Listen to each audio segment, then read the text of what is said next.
Paz e graça para você ligado na Rede Internacional de Televisão. Começamos agora mais uma edição do seu programa de reflexão, entrevistas e debates de cada noite da semana. E o assunto hoje, né, quinta-feira é o dia em que a gente escala temas teológicos e mais densos, tem a ver com uma especulação. E todo mundo sabe, ou pelo menos todos os cristãos sabem, que os não-judeus, o mundo que a Bíblia chama de gentílico, né, os gentios, aqueles que não nasceram no lar judaico, receberam o Evangelho e a graça de Deus porque o povo de Israel rejeitou o Senhor Jesus como Messias. Né? O apóstolo Paulo explora muito bem essa matéria em suas cartas, sobretudo no livro de Romanos. E aí fica bem claro que os não-judeus tornaram-se maioria na igreja. Né? E a noiva do Cordeiro, como o Novo Testamento costuma se referir à igreja, acabou assumindo uma característica bastante diferente do povo de Israel. Né? Nós não temos as tradições judaicas, não temos os costumes judaicos, não guardamos as festas judaicas, os feriados, enfim.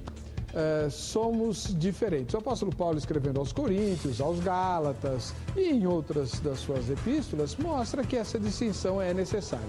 Ele, como judeu, observava os ritos judaicos, ia aos sábados na sinagoga até para pregar, raspava a cabeça porque tinha voto judaico, observava as festas, tentava chegar a Jerusalém por ocasião das festas judaicas e assim por diante. Mas, na igreja, aos domingos, né, ele se comportava como um gentio e ensinava os gentios a servirem a Deus sem se preocuparem com as questões judaicas.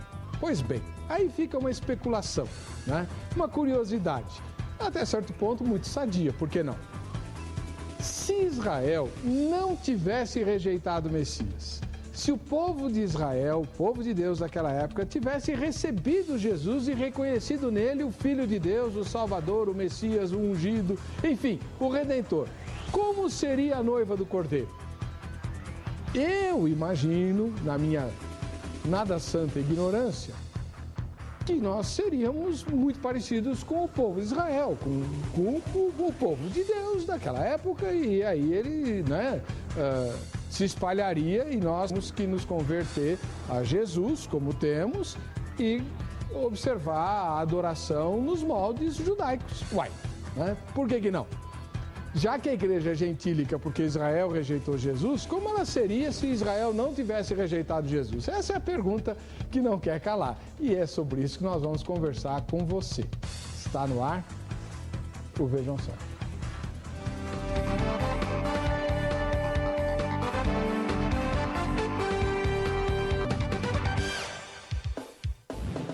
Olá!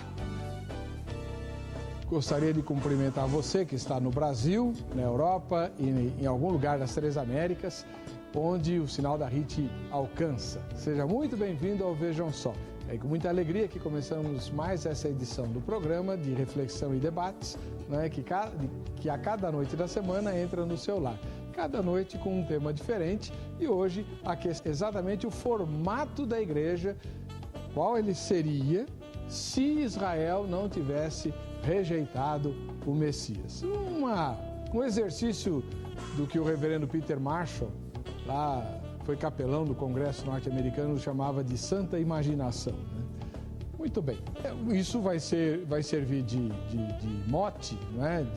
de razão, para nós discutirmos exatamente essa questão da eclesiologia, discutida nas cartas do Novo Testamento, e do projeto, do plano de Deus para o seu povo.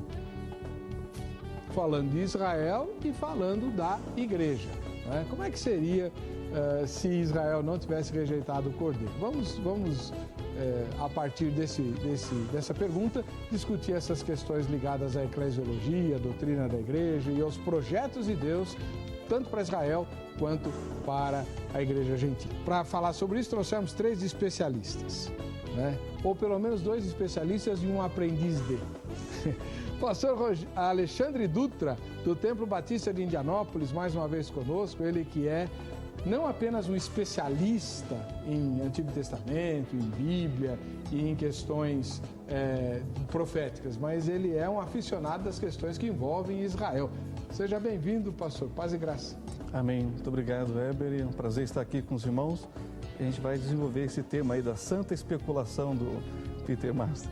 O irmão esteve em Israel pela última vez quando? Há 4 meses. Tive uma peregrinação de 30 dias em Israel. Foi bem interessante, com mais 2 companheiros, o pastor Ricardo e o irmão Wellington. Foi uma grande bênção. Como é que está lá? Mais tranquilo que São Paulo, depois dessa estatística aqui. Eu estou falando. Eu estou com vontade de mudar para lá definitivamente, é mais seguro.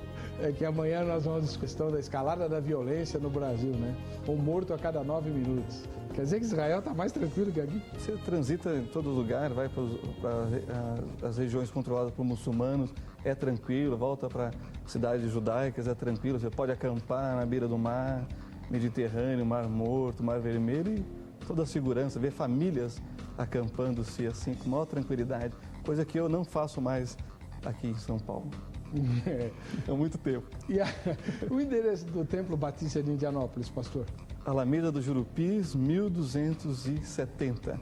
E nós temos o encontro dos amigos de Sião todas as sextas-feiras, às 20 horas, nesse endereço, em que abordamos essa temática da israelologia. Muito bom, seja muito bem-vindo, muito obrigado. Obrigado. Do outro lado, o outro especialista é o reverendo Rogério Marcarini da Costa, pastor da Igreja Congregacional e professor de teologia. Reverendo Rogério, seja bem-vindo, paz e graça. Agradeço, obrigado pela oportunidade. Feliz de estar aqui com o senhor. A igreja que o senhor pastoreia fica onde? Essa igreja fica na zona leste de São Paulo, fica na rua Líbero Ancona Lopes, 564. O bairro chama Parque Cruzeiro do Sul. Muito bom. O senhor já esteve em Israel? Nunca tive. Pretende ir? Pretendo. Eu, inclusive, vou deixar aqui já um pedido. Se tiver 10 anos de pastorado da igreja, a igreja vai me presentear com uma viagem a Israel, né? Ah, é? Só votar lá em assembleia, né? Já estou lançando a proposta, quem sabe eles vão. Mas o presidente da Assembleia não pode propor? Pode? Não pode. Alguém... sua esposa pode. Pode. E aí... Essa é Tem que, brincadeira. quando que é a sua caravana para Israel, pastor? Em março de 2013. Olha lá. Muito bom. Falta um pouquinho ainda. Olha, se precisar de intérprete, eu vou, tá? Com certeza. Fala lá na Assembleia. Tá ok. E para nos ajudar, o aprendiz de especialista, é o apelido do seminarista, Carlos Piazzaroli. Ele é aluno do Seminário José Manuel da Conceição, que é o seminário da Igreja Presbiteriana do Brasil. Como é que vai, Carlos? Tudo bem? Paz e graça. Bem, graças a Deus. Agradeço a oportunidade também de estar aqui como aprendiz e quem sabe contribuir um pouquinho, né, para essa nossa discussão. Você é de que ano do seminário? Eu estou no 3º ano, curso matutino. E a tua igreja qual é? Trabalho na Igreja Presbiteriana Monte Sião, fica no bairro Jardim São Luís. Qual é a matéria que você mais gosta do seminário? Gosto muito das sistemáticas. É a que mais me chama a atenção. E qual que você menos gosta? A parte histórica é um pouco mais complicada, mas por questão pessoal mesmo, não por questões do seminário. Tá bom, seja muito bem-vindo, muito obrigado pela sua presença aqui conosco. Vamos assistir então a matéria que foi preparada que apresenta o tema e a gente já volta com... A figura do casamento é usada frequentemente nas Escrituras para representar a relação entre Deus e seu povo. No Velho Testamento, por exemplo, Deus é o marido e o povo de Israel a mulher. No Novo Testamento, Cristo é o noivo e a igreja a noiva. Algumas passagens bíblicas apresentam o casamento de Israel com Deus. Uma delas está no livro de Ezequiel.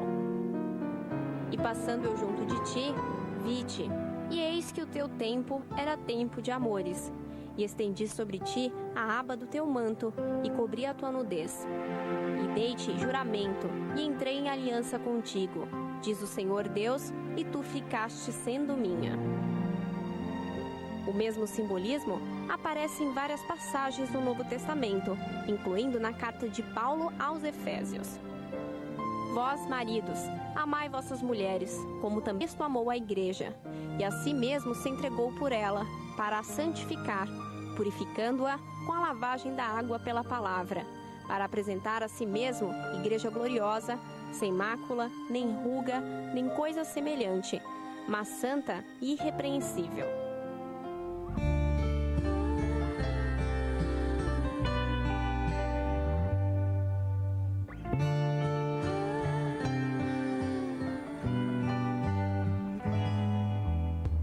A Bíblia também revela que o povo judeu, povo para o qual Jesus se revelou primeiro, não o recebeu como Messias. O apóstolo João enfatizou esse fato ao declarar: veio para o que era seu e os seus não o receberam. Através das Escrituras Sagradas, podemos perceber que os judeus rejeitaram a Jesus, o tão esperado Messias que os profetas antigos anunciaram que estava por vir, séculos antes de seu nascimento.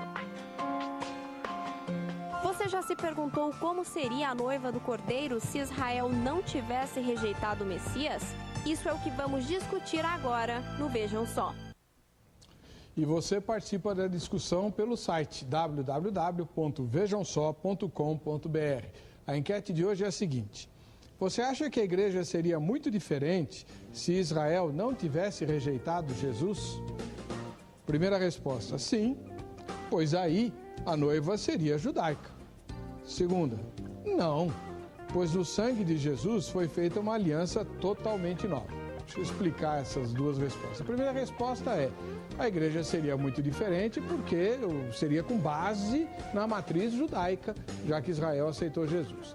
A segunda resposta, que diz que não seria diferente, porque a aliança que Jesus trouxe com o seu sangue é totalmente nova, não tem nada a ver com a velha, a aliança feita com Israel lá no Sinai. Então ela podia ser igual a de hoje, tá? Terceira resposta: não sei, é a minha. Não sei e nenhuma das anteriores, tá bom? Vote na enquete, você pode ganhar prêmios. Olha, a gente tem um monte de prêmio, inclusive Bíblia, para sortear no fim do programa. Depois a gente fala disso. Pastor Alexandre Dutra, o senhor que é o nosso especialista, mora em questões israelitas. O senhor não é um judaizante, que eu sei. Conheço o senhor há vários anos. E embora tenha grande paixão por Israel, é contra a importação dos costumes judaicos nas igrejas cristãs, não é verdade? Pois é. Como é que, na sua primeira fala, o senhor responde à pergunta tema de hoje? Só voltando para a questão dos costumes judaicos, desde que eles sejam bíblicos, não tem problema. O problema seria o rabinismo, né? Essa aí é uma questão da interpretação rabínica de costumes e leis que vai além da lei que Deus deu para o povo de Israel. Agora, a minha resposta é que antes da igreja ser a noiva do Cordeiro, ela é um mistério de Cristo, ou seja, ela não aparece em página nenhuma do Antigo Testamento, ela vai ser mencionada por Jesus, colocando no futuro lá em Mateus 16, 18. Então ela é um mistério de Cristo, assim como Cristo é um mistério de Deus. Aí nós temos todo o desenvolvimento das profecias messiânicas para que Israel entendesse claramente que o Senhor Jesus é o Messias de Israel. Então, aí não seria a noiva do Cordeiro. Aconteceria como sempre veio acontecendo daquela promessa que Deus fez para Abraão: em ti serão benditas todas as famílias da terra. Isso sem a gente pegando essa parte em que a igreja não existiria como ela é nos termos bíblicos. Então, o prosélito seria alcançado pelo testemunho de Israel. Israel, como fez sempre, atraía as nações para si, apresentava o único Deus vivo e verdadeiro, e aqueles que criam passavam a incorporar a comunidade de Israel. E é isso que vai ser dito, então, pelo apóstolo Paulo: vocês estavam fora dessa aliança, fora da comunidade de Israel. Porém, esse mistério foi revelado aos santos apóstolos e profetas, isso já a partir de Atos 2, que é interessante, porque tem uma festa aí, que é a festa de Pentecostes, que em hebraico chama-se Shavuot. Era a única festa em dia 2 pães com fermento. Com fermento? É a única festa que Deus pede fermento. É a festa de Pentecostes, que é a festa da colheita. Por quê? É um tipo bíblico em que vai mostrar que Deus está aceitando os judeus, pecadores, Israel, a nação pecadora, e as nações, os gentios pecadores, que em Cristo vão se tornar um. Esse é o grande mistério que está lá em Efésios capítulo 2 e capítulo 3. Sem entender isso, nós vamos confundir igreja com Israel e Israel com igreja, e vamos perder toda essa maravilha que é a multiforme graça de Deus, manifesta através da igreja, que quebra a parede da separação e une judeus e gentios em Cristo. Agora, culturalmente, a igreja gentílica não sabia nada acerca do culto, a não ser o culto judaico. Tanto é que a nossa forma de culto nas nossas igrejas evangélicas, sejam elas protestantes ou não, ela tem o formato da sinagoga, que vai surgir no cativeiro da Babilônia, que é outro aspecto muito interessante, porque até então, isso aqui acho que é importante a gente comentar nesse primeiro momento, que eu vou desenvolver depois, que Israel achava que era a única nação na face da terra. E aí depois você vai entender o fator Melquisedeque, e você vai ver Davi expandindo o seu império para as outras nações. Isso vai ser tão forte que os macabeus, quando eles tomam o poder no ano 163 a.C., dos Seleucidas, eles vão evangelizar as nações ao redor, e daí nós temos o Herodes, o Idumeu, sendo rei de Israel, porque ele foi convertido, né, pela evangelização dos macabeus. Convertido ao judaísmo. Ao judaísmo, circuncidado e tudo mais. Por isso que ele volta de Roma como rei dos judeus. Ou seja, os profetas começam a ver, lá no período, como Davi viu, e eles começam a ver no período do cativeiro, que a bênção de Deus podia estar contida somente em Israel. Através de Israel a coisa tinha que se espalhar. E é interessante que o segundo lugar que o apóstolo Paulo visita nos lugares onde ele vai é a cadeia. Porque o primeiro é a sinagoga que estava espalhada e tinha o testemunho de Moisés em toda a parte do mundo da época. É verdade. Então começa por aí. Vai para a sinagoga e de lá para a cadeia, passando pela igreja. Muito bom. Na sua primeira fala, reverendo Rogério Marcarini da Costa, ministro da Igreja Evangélica Congregacional, uma das mais antigas denominações aqui do Brasil. Correto. Dizem vocês só que é a mais antiga, né? É a mais antiga em língua portuguesa, né? Porque as outras denominações já estavam aqui estabelecidas, mas os cultos eram feitos na língua materna, inglês, alemão. E a primeira igreja constituída por brasileiros natos é a Igreja Congregacional. Tá bom. Né? A gente vê a gente discute isso? Outro dia a gente fala sobre isso. Como é que o senhor responde a pergunta tema? A pergunta que tenta jogar essa questão de Israel e igreja, no meu entender, não existiria povo judeu, existiria povo cristão. Porque o judeu, na sua totalidade, todos não rejeitaram. Alguns aceitaram e desse pouco se expandiu o cristianismo. Foi rejeitado como nação, como instituição, como sistema religioso, Jesus. Mas sendo aceito pelo sistema religioso, sendo aceito pela instituição Israel e pela comunidade religiosa, nós teríamos aí por que não chamar uma igreja, que é nada mais do que uma reunião, uma congregação, né? Um aglomerado de pessoas, e talvez teríamos aí uma igreja ou uma reunião, um povo mais ritualístico. Como o pastor já falou, né? Seríamos aí enxertados, como Paulo disse, nós temos a raiz, somos a figueira brava e fomos enxertados no ramo, que é o povo judeu. Né? Então, mas Deus também não poupou os ramos da própria planta, ele quebrou. Então, talvez, no meu entender, não seria muito diferente do que nós teríamos hoje. Talvez teríamos menos denominações, né? Porque até dentro do judaísmo também tinha suas facções, tinha aqueles que acreditavam na ressurreição, outros não. Agora, uma grande pergunta que talvez ficaria para nós é como seria o sistema sacrificial.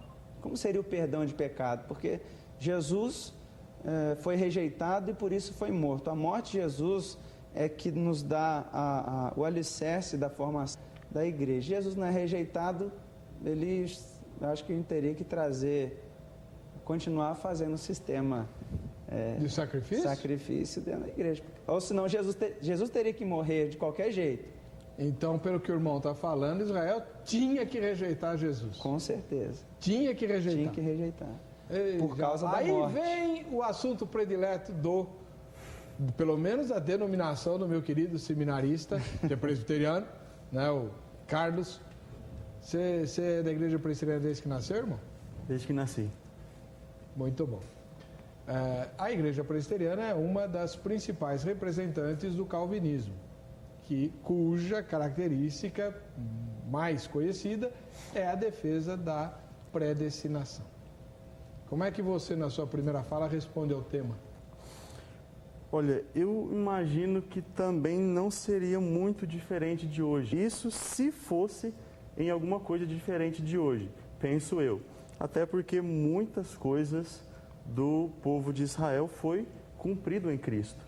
Então, ainda que ficasse somente em Israel, ainda que eles aceitassem Cristo como Messias, imagino que essas mudanças, essas adaptações do sistema do Antigo para o Novo Testamento permaneceriam como foi feito, mesmo Israel rejeitando.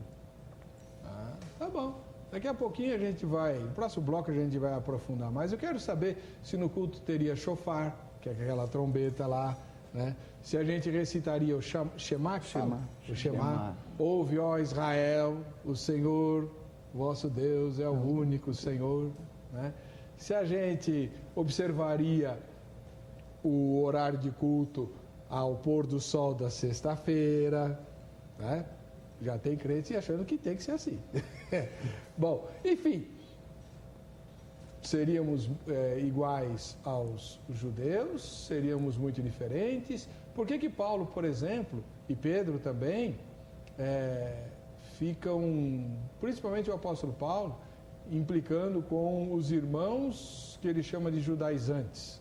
Em alguns lugares do Novo Testamento ele acusa essas pessoas de cães que estão tentando desviar da verdade os crentes gentílicos e tentar levá-los para uma profissão de fé, dá mais para o judaísmo do que para a fé em Jesus. Tudo isso a gente vai discutir no próximo bloco.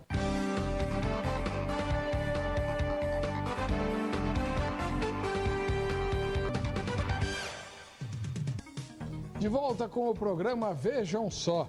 E eu quero agradecer o carinho da sua audiência e dizer que estamos no Twitter. Voltamos para o Twitter, né?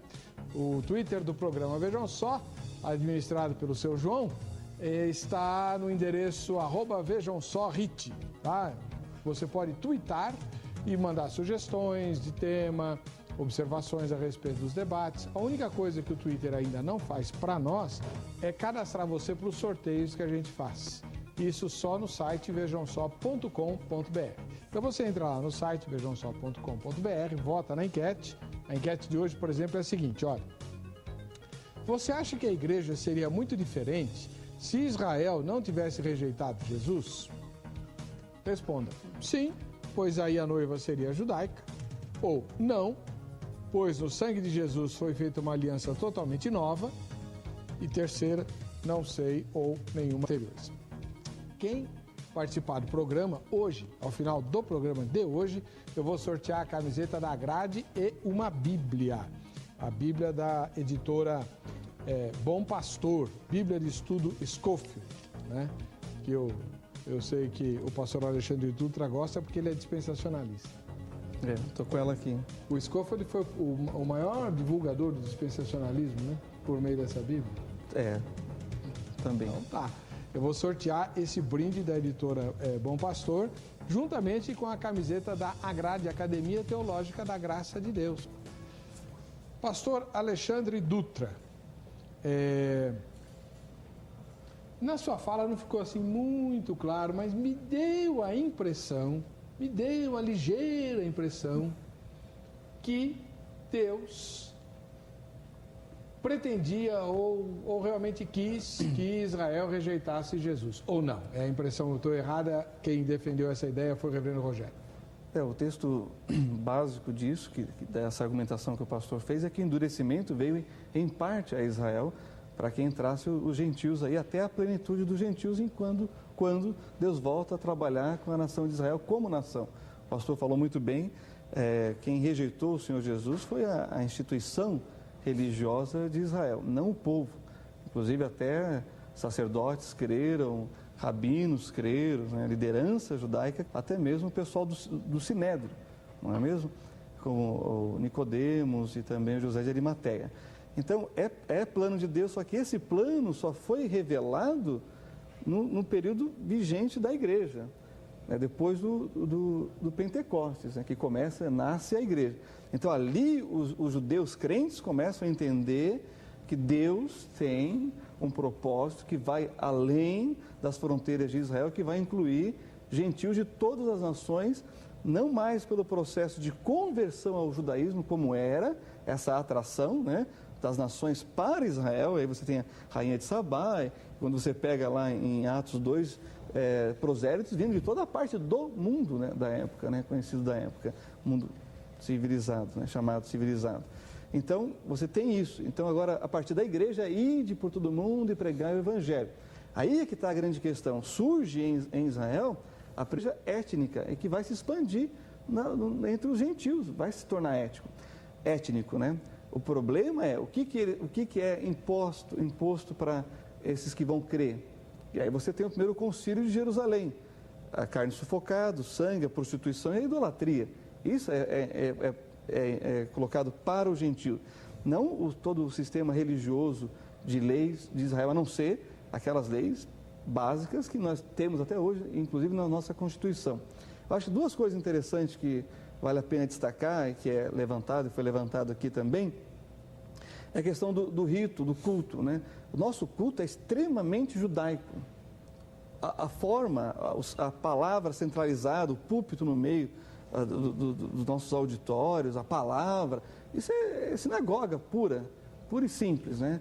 Agora, a questão dos sacrifícios, né?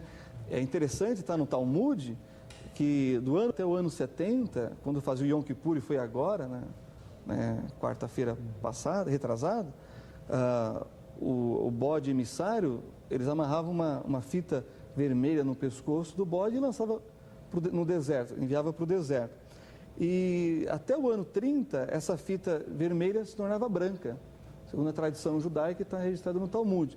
Do ano 30 até o ano 70, não ficou mais branca essa fita. Por quê? Porque o sacrifício de Cristo é um sacrifício eterno, é o Kippur eterno.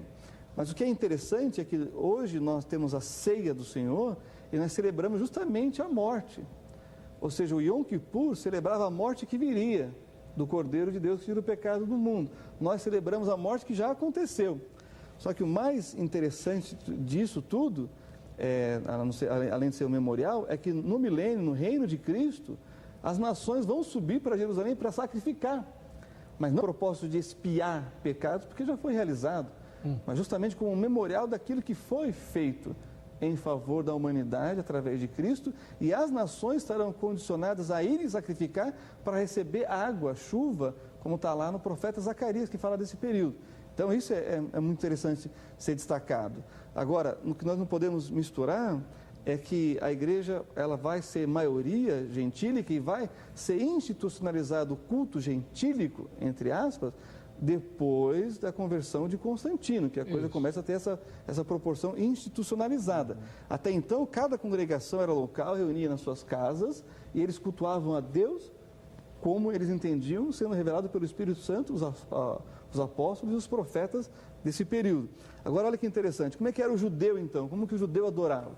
Ele ia na semana toda no templo sacrificar, na sexta-feira ele estava na sinagoga, e no domingo reunindo-se em casa para celebrar a ressurreição do Senhor Jesus. Se a gente entender isso, que aí é a base histórica que nós temos e a argumentação bíblica, até o Apocalipse 90 depois de Cristo, nós vamos entender até onde nós podemos ir com a nossa forma de culto na eclesiologia.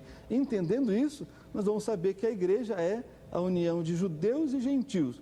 O gentio não deixa de ser gentil, o judeu não deixa de ser judeu na questão étnica, porque lá no Apocalipse, na consumação de tudo, vai haver gente de todas as línguas, tribos, povos, raças e nações. Isso não se perde. O que se perde é essa questão de posição em Cristo. Não há homem e nem mulher.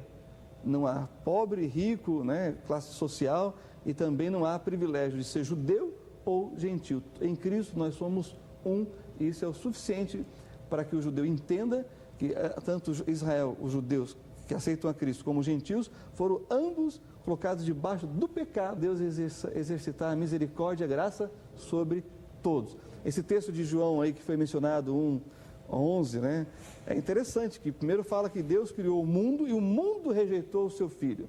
Então, antes de Israel rejeitar, o mundo, as nações tinham rejeitado. Israel vai rejeitar depois. E como foi mencionado pelo pastor, como o apóstolo Paulo diz também, de forma muito clara, a instituição. Agora, mas a todos quanto receberam, entre judeus e gentios, Deus deu-lhes o poder de serem feitos filhos de Deus, a saber os que creem no seu nome. E é isso que é a igreja. É aqueles que creem em Jesus Cristo como seu Senhor e Salvador e o Messias de Israel. Bem, faço a mesma pergunta para o reverendo Rogério Marcarini da Costa. Fazia parte dos planos de Deus a rejeição de Israel, ou Deus usou a rejeição de Israel para espalhar o evangelho para os gentios? Eu creio que a parte, rejeição de Israel, ela vem para cumprir o sacrifício, que não foi feito dentro do templo, foi feito fora da cidade, porque se cumpria também até a questão da maldição, né? Então, o sacrifício de Jesus, ele precisou acontecer ali para que se existisse, então, a remissão dos pecados, né? O livre acesso a Deus, porque a gente sabe que, está nos relatos dos evangelhos, quando Jesus ele se entrega para morrer, e quando ele entrega voluntariamente ali como o Cordeiro de Deus que tira o pecado do mundo, o véu é rasgado. Por que o véu é rasgado? Porque a parte dos gentios era o átrio exterior, que lá do templo de Jerusalém. Então, com o sacrifício de Jesus, o véu é rasgado e agora a gente tem, nós não somos judeus, né? Não sei os irmãos aqui, se são judeus, eu não. Agora nós temos o acesso ao Santo dos Santos. Mas sem o sacrifício de Jesus, ou seja, a sua morte, o derramar do seu sangue, e também o cumprimento da maldição em Jesus, porque maldito é aquele que seria pendurado no madeiro, nós não teríamos o acesso. Aí a gente volta para aquela santa imaginação, né? Talvez nós, gentios, ficaríamos no exterior, no átrio externo, e os judeus teriam direito de entrar, ou o sacerdote. É uma questão para se pensar. Agora, pensando bem praticamente, né, como o pastor tem falado também, eu creio que a comunidade, não vou chamar nem de igreja, nem de sinagoga, a comunidade, ela teria um culto mais participativo, mais congregacional, né, que a gente sabe das festas judaicas, quando todos participavam, casamento judaico, é um parte dessa tradição que nós herdamos também da Igreja Católica, né? É muito ritualístico. O casamento judeu é um casamento festivo. São, acho que 6, né? Tudo no judaísmo. Uma semana, e as festas duram uma semana. Qualquer coisa. A gente talvez teria mais feriado no Brasil, né? Porque aí ia ter que fazer mais festas. Mas eu volto a dizer que não existiria judeu, existiriam cristãos. Porque... Mas aí é que o senhor vai ter que depois explicar para nós qual a diferença entre um e outro, porque se Israel não tivesse rejeitado, né, eles teriam que mudar? Eles se tornariam cristãos, ou os cristãos seriam parecidos com o que eles já eram? É isso que no fundo a gente está discutindo. Eu vou pedir só um instantinho para o senhor, a gente vai voltar a essa questão já. Eu vou pedir também ao Carlos Piazzaroli, nosso seminarista de plantão, suas observações ou indagações aos nossos convidados. Meu querido seminarista Carlos Piazzaroli, você tem alguma observação ou alguma pergunta para fazer aos nossos convidados? Sim. Eu gostaria de fazer uma pergunta, a princípio, para o pastor Alexandre. Fique à vontade. Sobre a relação, se as leis continuariam vigentes da mesma forma se Israel não tivesse rejeitado o Messias. Quando nós olhamos para Hebreus, onde fica visto muito claro, a gente vê que ele fala que o sacerdócio levítico teve fim porque era imperfeito, os ritos, tudo no Antigo Testamento, por si só era imperfeito, porque na verdade apontava para Cristo, o centro de tudo é Cristo. Sendo que Cristo já veio, cumpriu todas as coisas que para ele eram apontadas. Se Israel não tivesse, por que eles teriam que continuar fazendo os mesmos rituais, sendo que eles eram imperfeitos, mesmo que fosse uma mera lembrança? Então, essa palavra imperfeita no sentido de que não era completo em si, né? Por isso que Hebreus mostra Cristo como superior a Moisés, aos anjos e ao sacerdócio levítico, inclusive. As leis que Deus deu para Israel, até hoje nós do Ocidente e muitas nações que nem têm conhecimento de Deus, entre aspas, aplicam essas leis que são vigentes até o dia de hoje, porque elas são elementares e muitas códigos de leis da época se assemelham, inclusive, às leis que Deus deu para Israel, e elas estão aí vigentes. Metade das 613 leis que Deus deu para Israel está ligado com o templo e o sacrifício. Ou seja, sem templo e sem sacrifício, metade das leis já deixam de existir. Porque estão ligados a justamente essa questão. Outras leis estão ligadas com Israel na terra de Israel. Ou seja, fora da terra de Israel, ele não tem como cumprir essas leis. Então, da colheita lá. Pois é. Ou seja, o que resume da lei é o que nós estamos vivendo nas nossas sociedades que tem essa influência judaico-cristã.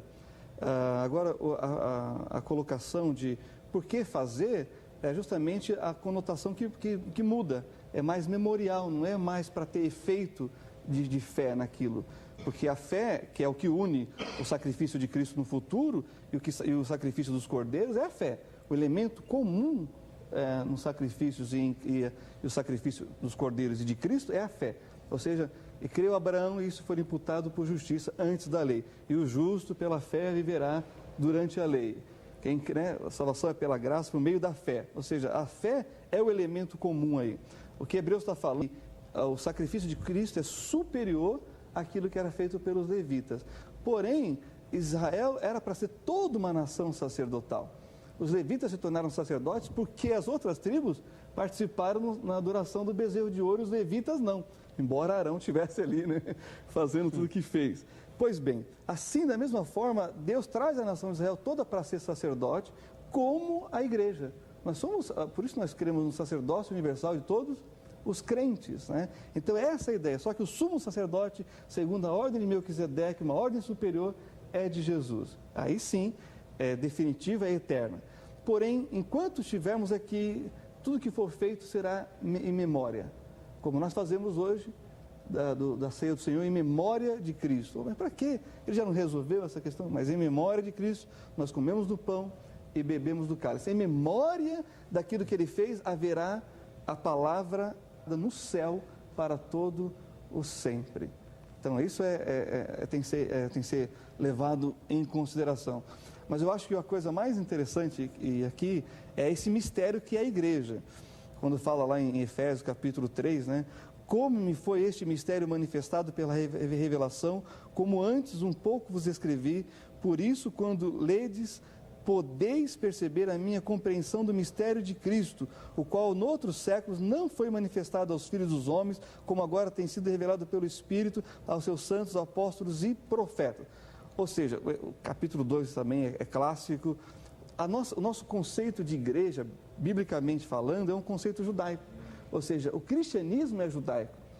Eu concordo que nós devemos resgatar muito mais a nossa raiz judaica do que a raiz do sincretismo pagão. Né? Agora, até quando? Até onde? Até aquilo que é bíblico. Por exemplo, pelo menos estudássemos as festas bíblicas, nós iríamos entender melhor todas as Sagradas Escrituras e, sobretudo, sobre a pessoa de Jesus. Mas celebrar essas festas na igreja, será? Como memorial, talvez, como uma forma didática, de ensino, de explicação. Porque como é que você vai falar de algo que você não tem elementos? Esse é o propósito da festa lá, né? Claro, fazer o propósito das festas em Israel. Ensinar. Primeiro que eles gostavam de festa. E isso nós herdamos, porque crente come feito doido. Em toda festa judaica tinha comida, não era verdade? Pois é. Qual é a festa que até hoje os judeus têm que fazer com a porta de casa aberta e se alguém entrar tem que servir comida? É a Páscoa. É a Páscoa judaica? É. E é verdade mesmo? Claro. Eles fazem um convite para quem tem fome, quem era escravo e hoje é livre, quer ser liberto, venha e sente e coma. É muito comum você ser convidado para ir celebrar a Páscoa na casa dos judeus. A minha viagem para Israel, eu participei do Seder de Pessah lá, milhas israelenses. Eu fui convidado, não sendo judeu, eu participei do cerimonial e comi. Sim, a gente tem uma afinidade aí de amizade. Mas é comum. Lógico que ele fala hebraico. A Ana me perguntou, eu nem pensei. O suficiente para me virar. De hebraico. O suficiente para não passar fome lá. Sim, tá bom. Agora, só para concluir, Heber, eu acho que esse conceito de noiva é judaico, gente. Não é pagão, não é grego. Ou seja, para sermos a noiva de Cristo, nós vamos ter que entrar profundo, como foi passado aí. Os profetas Exatamente. Os apóstolos e os profetas vão dizer para a gente como ser igreja. respeitando a etnia e o grupo, né, em qualquer lugar do mundo. O crente no Nepal vai ser diferente da gente aqui no Brasil. Mas o princípio é bíblico. E aquilo que é cultural, que não afeta, que não é antibíblico... Deixa eu fazer a pergunta assim, bem prática. Que, aliás, é uma dúvida que eu tenho, que eu não entender 1 Coríntios 11 de jeito nenhum.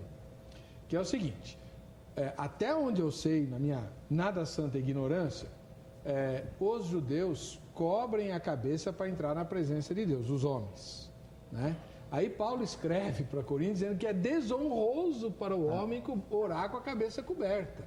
Ué, a única explicação que eu encontrei é que ele está escrevendo para os gentios. Mas qual é o problema? Então, hoje, se tivesse acontecido aquilo lá, se Israel não tivesse rejeitado o Messias, na hora de a gente entrar na igreja, a gente teria o quipá ou não? Pois é, quando que surge o quipá? Essa que é a pergunta. Porque o único homem na Bíblia que podia usar a cabeça totalmente coberta é o sumo sacerdote com aquela mitra escrito santidade ao Senhor. Os outros não? Não. Mas nos filmes a gente vê todo mundo... Então, eu vou chegar aí. Ou seja, o texto é 1 Coríntios, que fala da proibição de ter a cabeça coberta. Isso. O sumo sacerdote não, ele podia ter coberta, ele tinha a cabeça coberta, porque é sinal de poderio. E como ele estava representando o povo, ele estava então coberto como se o povo todo estivesse coberto, certo? Agora, olha que interessante. Quando o templo é destruído, os judeus se reúnem, os rabinos dizem, cada homem vai ser um sacerdote no lar. Isso é cristianismo puro. Sim. Né? Reformado. Isso é... Reformado. Vai estar lá, nos primórdios, né? Não precisa nem esperar para a reforma. Olha só, aí os judeus falam assim, mas calma aí, mas a gente vai cobrir toda a cabeça? Não, só o sumo sacerdote. Então, cobre parcialmente a cabeça. Por isso que é o quipá, ele cobre parcialmente a cabeça. E você vai encontrar aqueles judeus que usam chapéu, eles vão estar sempre com o chapéu, uma parte livre da cabeça, para não estar coberta totalmente. Alguns são mais zelosos ainda, quando entram na sinagoga ou lugar santo, eles tiram o chapéu, mas continuam com o quipá, para não estarem com a cabeça totalmente coberta, mas não estarem totalmente descoberta. Então, daí que vem esse sentido, esse significado. Aí, quando o apóstolo Paulo está tratando essa questão, não é só a questão dos homens, que é a coisa mais simples aí, é a das mulheres, né? Que aí os pastores aqui também vão saber, dessa questão cultural das prostitutas cultuais, né? Sim. Agora, com o judeu, é isso, essa é a história... Mas nós, homens, cristãos, usaríamos quipá na igreja ou não? Não, mas usaríamos na sinagoga. Aí que está, a igreja não toma o lugar da sinagoga. Não? Biblicamente, como o domingo não toma o lugar do sábado. As duas coisas andam juntas. Nós não temos que valorizar uma em detrimento de outra. Elas existem juntas, paralelas. E uma não deve ser vista como concorrente da outra. Os judeus crentes até o ano 70 sacrificavam no templo, iam na sinagoga na sexta. Isso que eu queria perguntar para o senhor, não vai dar. Pastor Reverendo Rogério Marcarim da Costa, se Israel não tivesse rejeitado o Messias, Jesus teria sido morto no Calvário? Olha, teria que ser sido morto em algum local, porque até a profecia de Isaías 53 já prefigura o sofrimento do Messias, daquele que traria a restauração, daquele que traria a ordem ao sistema, traria a ordem ao coração. Então diz que ele levaria sobre si as nossas dores, nossas transgressões, que é o não cumprimento da lei, né, que foi estabelecida ao Deus, e ali ele teria que sofrer a condenação e teria que pagar pelos pecados ou a transgressão de toda a raça humana, inclusive ali do ritual. E fica um grande mistério aí, como seria o sacrifício de Jesus, porque até a adoração no céu, que a gente lê em Apocalipse, a adoração é o Cordeiro que foi morto, mas ressuscitou. Então, sem a morte de Cristo, sem a morte de Jesus, o cristianismo ele não existiria. Não é só a vinda do Messias, não é só a pregação do Messias, porque nós temos algumas religiões no mundo que aceitam até a mensagem do Messias, aceitam as teorias, né, e acham bonito, mas nós cristãos, nós aceitamos o papel vicário de Jesus na cruz do Calvário, o derramar do sangue, a aspersão do sangue dele sobre as nossas vidas e a remissão dos nossos pecados e o acesso a Deus através da execução, né? Talvez o que a gente não teria é um símbolo da cruz, mas o símbolo da cruz foi o modelo da execução. O que tem poder para nós é o sangue derramado de Jesus. Então seria um grande mistério. Então, deixa eu arriscar aqui, já que o seminarista é presbiteriano, né? O seminarista tem tendência a ser bem assim, radical, né? De um lado ou do outro. E aí, você acha que se Israel não tivesse rejeitado Jesus, como é que teria sido o sacrifício? Olha, sinceramente, eu não sei. De fato, teria que haver sacrifício de alguma forma, porque o Antigo Testamento já previa isso. Certa vez eu ouvi uma ideia, e não podemos fechar a questão, mas quanto a respeito da cruz, às vezes era necessário até mesmo que tivesse sido numa cruz. Mais uma vez lembrando, não estou dizendo que teria que ser assim, mas a disposição dos elementos do tabernáculo estão em forma de cruz. Verdade, pastor? Nunca ouvi falar disso. Pois é. Como assim? Então, quando você pega a mesa da propiciação dos pães, você tem a menorá, você tem até chegar no Santo dos Santos com a Arca da Aliança e o propiciatório, mas antes do Santo dos Santos você tem na disposição o formato de uma cruz no tabernáculo. Eu não sabia disso. Pois é. Agora eu tenho uma resposta para essa pergunta do sacrifício de Cristo aí, se Israel reconhecesse. A nossa é o sacrifício araônico, né, sacerdotal de Arão, levítico. E em Hebreus vai dizer que o Senhor Jesus tanto é a oferta como o sacerdote, mas ele não é aquele que executa o sacrifício. Ele é a oferta porque ele é o cordeiro. Ele é o sacerdote porque ele vai subir ao Pai num templo não feito por mãos, e ele vai então dar aquilo que aqui na terra que havia era a figura do que estava no céu. Então ele vai colocar o seu sangue no propiciatório e fazer a propiciação pelos nossos pecados. Então, quem seria o agente para crucificá-lo? Seria o sumo sacerdote e um representante gentil, que seria, no caso, Roma, um soldado romano. E, como o pastor falou muito bem, fora da cidade e pendurado no madeiro para cumprir a profecia de que ele seria maldito, se faria maldito por nós. Então, pega as primeiras três festas dadas por Deus a Israel. A Páscoa, que é a morte do cordeiro. Matzot, que é o pães ázimos, que é a vida perfeita e imaculada dele, e que é o sepultamento, né? E a Rabicurim, que é a ressurreição, que é a única festa que está em conexão com essas duas, mas que não é um dia do mês, é um dia semanal em conexão com essas duas festas. A Páscoa tem um dia, a festa dos pães ázimos 7, dá 8 dias, então em 8 dias você tem todos os dias necessários da semana para que aconteça Rabicurim, que é no domingo. Então, olha só, o sumo sacerdote reconhece Jesus como o Cordeiro de Deus, leva ele fora da cidade, aí um representante legal do Império Romano, gentil, o traspassa, como está também no texto bíblico do Antigo Testamento, pendura, ele entrega o seu espírito, o sumo sacerdote recolheria, faria e sepultaria, não na terra, porque não poderia haver corrupção, ele não pode ser tocado pelos vermes, por isso que ele tem que citar o terceiro dia, não como o caso de Lázaro, que é o quarto dia, já está cheirando mal, porque já está em processo de decomposição. É colocado lá no túmulo de José de Arimateia, e no terceiro dia que o sumo sacerdote vai colher o primeiro trigo, mais alto da plantação, para oferecer a Deus como um pão no altar, ele vai buscar o Senhor Jesus Cristo, que é a primícia dos que morrem, né? Porque ele ressuscitou para nunca mais morrer. Então seria basicamente essa a visão que nós teríamos.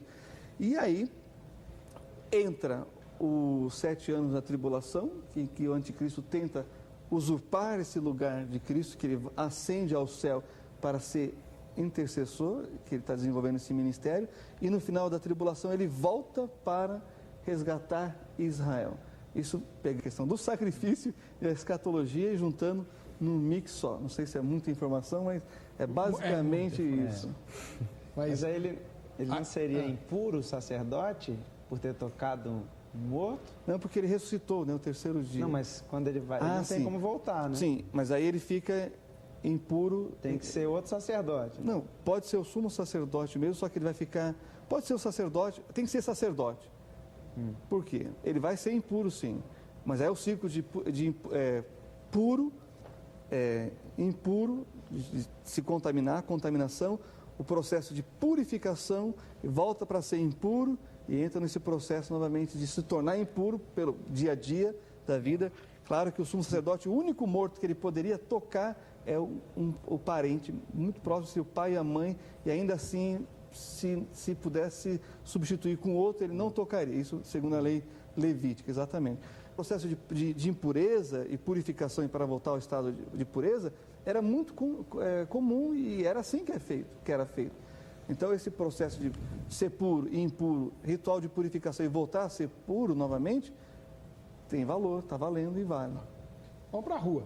Nossa equipe de reportagem esteve em algum lugar perguntando para as pessoas a respeito do tema de hoje. Foi lá na Expo Cristã que a Kátia perguntou a respeito do tema de hoje. Vejam só. Como seria a noiva do Cordeiro se Israel não tivesse rejeitado o Messias? Olha, eu creio que seria uma noiva perfeita, né? Pronta para o encontro. Toda essa rejeição causou todo esse problema, a noiva se manchou e hoje estamos trabalhando para que voltemos à originalidade daquilo que Deus tem para a igreja, né? A igreja existe porque Jesus foi rejeitado e ainda bem que eles rejeitaram. Eu teria perdido a chance de servir a Jesus como eu sirvo hoje. O Evangelho acho que não teria nos alcançado. Nós não conheceríamos o Senhor Jesus, né? Pergunta bem difícil essa, né? Mas eu acredito que a igreja hoje aqui não seria igual como é hoje a amplitude do Evangelho se Israel tivesse aceitado. Porque quando Jesus fala assim, eu vim para os meus e os meus não me aceitaram, e nós o recebemos de braços abertos, né? Israel não recebeu. Então acho que teria uma grande diferença, assim. Seria uma noiva machucada, uma noiva manchada. Israel seria diferente, com certeza. Teriam aceitado. O problema é que nós não teríamos direito de salvação. Eles tinham que rejeitar Jesus para que nós pudéssemos ter direito de salvação. Então aí eles estariam com todos os direitos que eles têm. Eles têm esse privilégio até hoje, né? Então graças a Deus que eles rejeitaram. Por isso que a palavra do Senhor fala, vamos orar por Israel. Porque nós precisamos deles serem rejeitados para que a gente pudesse ter vida em Jesus Cristo. Olha, hoje não estaríamos aqui. Estamos aqui hoje pela misericórdia de Deus. Então a realidade é essa. Se não tivesse ressuscitado o Messias, não estaríamos aqui. Reverendo Marcarim, ainda bem que eles rejeitaram, graças a Deus que eles rejeitaram, porque se eles não tivessem rejeitado, nós não existiríamos, nós não estaríamos aqui. Ô doido! É um pouco confuso. O senhor concorda com isso? Não, nós não existiríamos, não. Nós existiríamos. Haveria as boas novas, haveria tudo que temos hoje, né? Se desse certo essa questão aí do sacrifício, se tivesse um meio de harmonizar aí o sacrifício da remissão dos pecados, talvez aconteceria algumas coisas um pouco diferentes, né? Por exemplo, para ser pastor você tinha que nascer sacerdote levítico, mas acho que não. Então alguma coisa nesse sentido assim, mas nós existiria não uma igreja e um povo judeu, mas um povo cristão, né? Existiria um povo cristão. Nós assim, povo cristão? Tinha os judeus e os pagãos, que a Bíblia muito gentilmente chama de gentios. Aliás, de onde vem essa palavra gentio? Goi. É nação mesmo. Então. De fora de Israel. Então, mas quem inventou esse termo foi o Senhor. Os judeus? Não, o Senhor que deu na Bíblia, os profetas. Então, a gente chama de pagão. Tinha os judeus e tinha os pagãos. É ou não é? Porque Pagão. os judeus eram o único povo monoteísta. Na verdade, são os crentes pedros, né? Não, mas crente, biblicamente falando. Mas que a gente fala crente, teologicamente falando. Estou falando antes de Jesus vir. Você tinha os judeus e tinha os pagãos. Sim. Jesus vem como judeu, nasce entre os judeus o recebem como Messias, esse aqui é o Cordeiro de Deus que tira o pecado do mundo, os romanos vão lá e matam ele.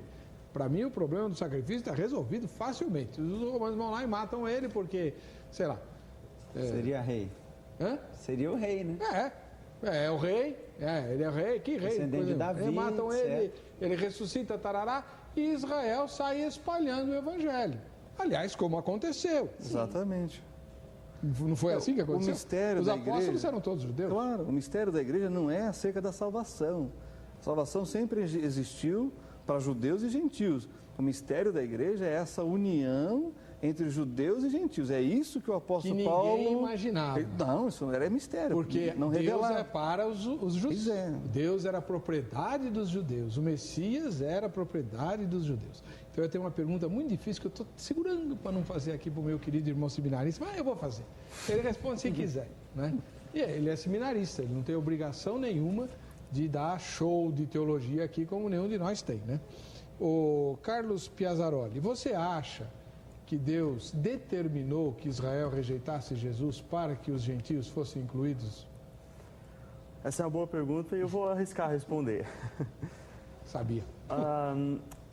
Nós tomamos o cuidado de não extrapolarmos nem para um lado e nem para o outro. E por isso nós entendemos essa questão como um paradoxo. Acho que a melhor palavra para definir isso é um paradoxo. Ou seja, Deus é soberano. Ele determinou todas as coisas, como o Salmo diz, né? O salmista diz, determinou todos os nossos dias quando nenhum deles havia ainda. Então, determinou todas as coisas, nada foge aos seus planos. Por outro lado, Jesus, quando chega a Jerusalém, olha para a cidade e diz: Jerusalém, Jerusalém, que matas os profetas, quantas vezes eu não quis vos reunir a mim, mas vós não quisestes, vós não rejeitastes. Ou seja, Deus pode ter determinado que o povo rejeitasse, mas ele não força a vontade do próprio ser humano, ele não é culpado pelo pecado da rejeição de Israel. Então nós ficamos nesse paradoxo entre a soberania de Deus, mas a responsabilidade da rejeição é só de Israel. O homem deu um show de teologia. Você está no terceiro ano só? Terceiro ano. Puxa vida. Gostou, né, pastor? Gostei, muito bom. Foi bem bíblico. Firme. Porque é uma questão delicada essa. Eu já vi vários pregadores, e aí uma questão que incomoda o irmão, a mim também. Nós tendemos algumas vezes a ser antissemitas. Não é verdade? Israel rejeitou Jesus e tal, mas Deus quis isso, porque senão nós não teríamos chance. Então, que graça é essa que para alcançar a mim, obriga o outro, que aliás tinha muito mais direito do que eu, a ser amaldiçoado? De onde vem esse antissemitismo, pastor?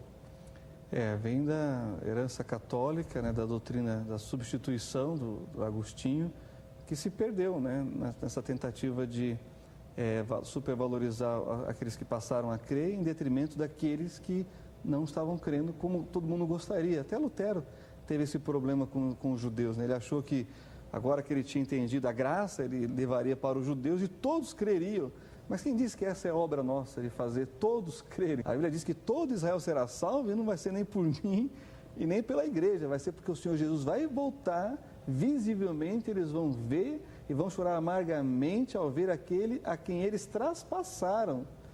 E ainda vão ter aqueles que vão ser colocados na esquerda que tiveram a oportunidade e rejeitaram, e aí aqueles da direita, os cordeiros, as ovelhas do Senhor. Então não dá para supervalorizar um em detrimento do outro.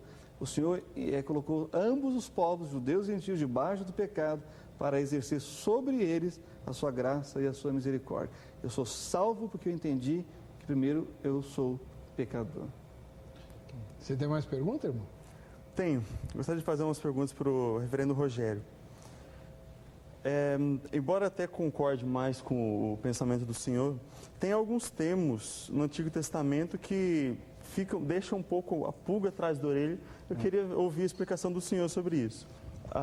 Entendendo que as práticas no Antigo Testamento mudariam da mesma forma se Israel não tivesse rejeitado o Messias, quanto aos termos, quando Deus estabelece as leis e ele diz que isso será por estatuto perpétuo, ou seja, para sempre. E depois Jesus vem e diz, eu não vim revogar a lei, eu vim cumpri-la. Como é que nós entendemos esses dois aspectos e ainda podemos afirmar, olha, mudaria mesmo de qualquer forma? Né? É uma questão muito boa, parabéns, né? Tinha que ser de estudante, né? Com certeza. Mas quando Deus determina as leis, né, e até o sacerdote, né, estará sempre perante mim, as promessas de Deus, até com relação a Davi, né, nunca faltará.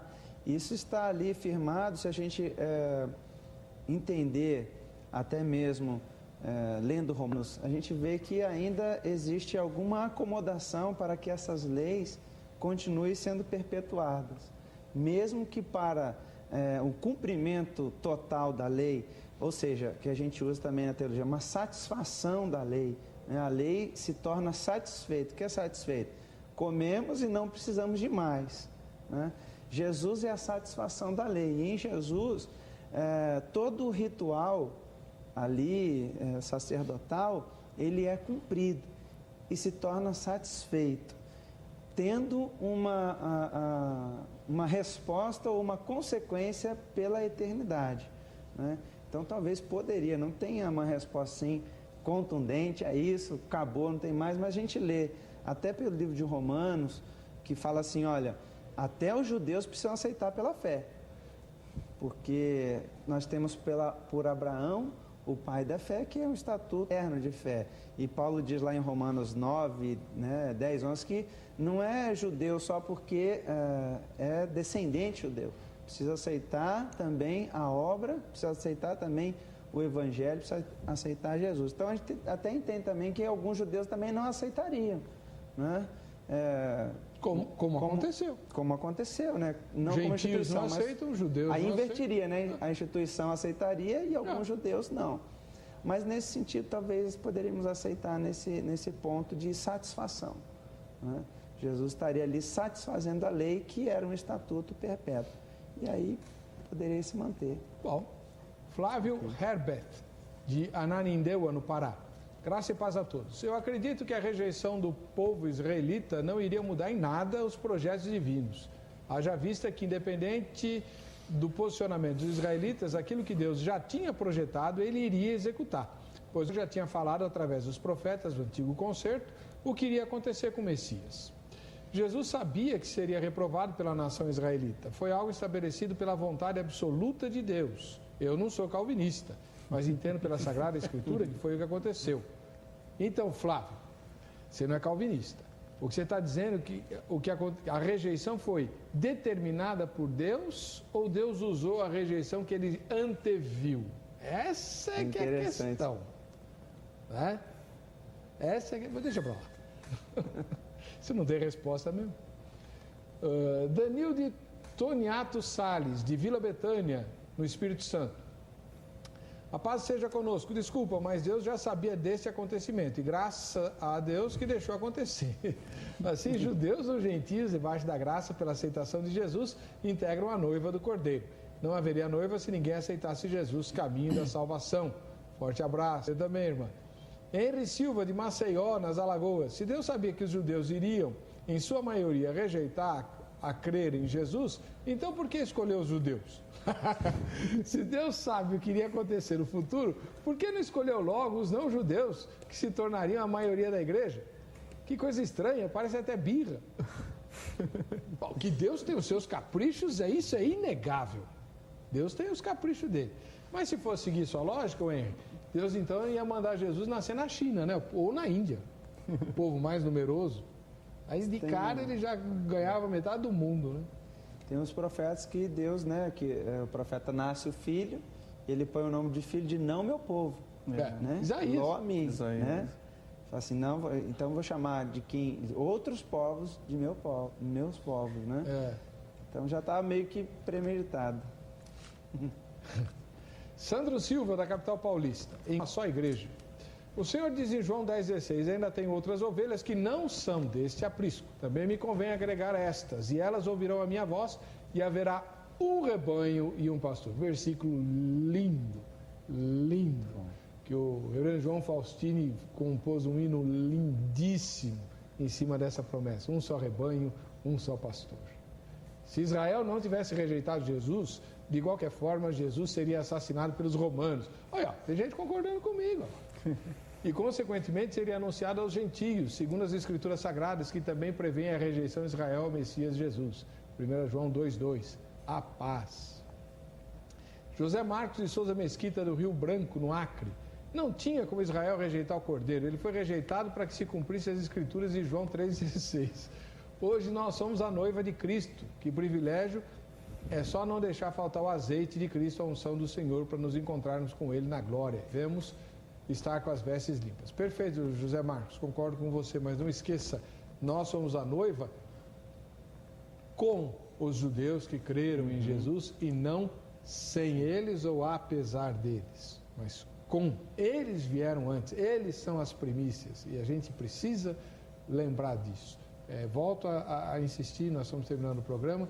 É com tristeza que a gente vê alguns segmentos cristãos muito antissemitas, quando a Bíblia diz orai pela paz de Jerusalém. E tem algumas promessas, quem ama Israel, Deus ama.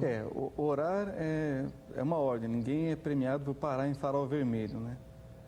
Esse é um mandamento, você tem que cumprir. A promessa de prosperidade é para aquele que ama, porque ninguém pode forçar, nem Deus nos força a amar.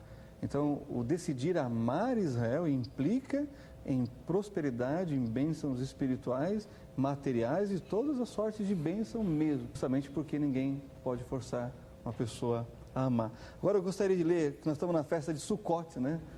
A festa dos tabernáculos está acontecendo, começou domingo e vai até domingo, e olha só o que é dito em Zacarias 14,16, e acontecerá que todos que restarem de todas as nações que vierem contra Jerusalém, para pelejar contra Jerusalém, subirão de ano em ano para adorar o rei, o Senhor dos Exércitos, e para celebrarem a festa dos tabernáculos.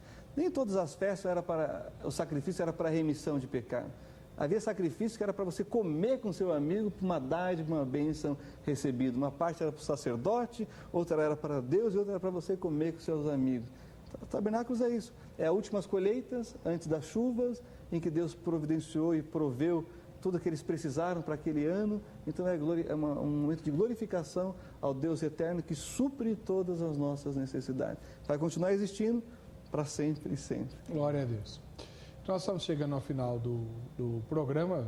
O debate de hoje foi muito proveitoso e você pode e deve entrar em contato com os 3 convidados. O pastor Alexandre Dutra, do Templo Batista de Indianópolis, o reverendo Rogério Marcarini da Costa, da Igreja Congregacional do Parque Cruzeiro do Sul, e também o seminarista Carlos Piazzaroli, que deu um show aqui, né? Aluno do seminário José Manuel da Conceição. Parabéns à direção desse seminário, né? O reverendo Ageu, está lá? Está sim. Um ósculo santo ao meu querido e amado e muito saudoso reverendo Ageu, que não vem mais aqui ao Vejam Só. Acho que está bravo comigo ou brigou com a Ana. Deve ter sido com a Ana, porque comigo não foi. Né? Então tá. Estamos aguardando, viu, reverendo? E parabéns pelo trabalho que o irmão está fazendo aí, muito bem representado pelo seminarista Carlos. Deus continue abençoando o irmão e os outros irmãos também. Eles aceitam convite para dar palestra, para pregar, eles respondem as perguntas que você mandar por e-mail e no site vejamsó.com.br você tem o contato de cada um deles, tá bom? O resultado das enquetes também está arquivado no site, na aba Enquetes. Vamos ver quem vai ganhar. Antes não, olha, estou esquecendo e a minha querida diretora esqueceu também. O brinde do kit apologético, do kit Evangelismo em Ação, o último exemplar da revista Apologética Cristã, para vocês, brinde do kit apologético, que você, se não ligou lá, liga 3937-7200, não sei até quando vai essa moleza de comprar aquele monte de coisa que eu mostrei para você por menos de R$ 3,25 por dia, pagos em 6 vezes. 3937-7200, tá bom? O sorteio de hoje é a camiseta da grade mais a Bíblia Scofield, brinde da editora Bom, que edita a Bíblia Scofield. Vamos ver quem é que vai levar? Eliane Brodbeck, de Joinville, Santa Catarina. Parabéns para Eliane, Deus abençoe, linda cidade de Joinville, né, vai receber esse presente. Eu queria terminar o programa lembrando um texto lindíssimo do apóstolo Paulo escrevendo aos Efésios, quando ele diz que em Cristo Deus destruiu a parede que separava judeus e não judeus, né, formando o povo de Deus, o povo santo, a noiva do Cordeiro, o povo que vai habitar a Nova Jerusalém e glorificar o Senhor por todos os séculos. As bênçãos de Israel nos alcançam em Cristo, porque em Abraão foram benditas todas as famílias da terra e essa promessa se cumpre no maior judeu de todos os tempos, o Senhor. Para você que fica com a gente, que fica com a Rite, a paz e a graça do Cordeiro, nos veremos no próximo Vejam Só.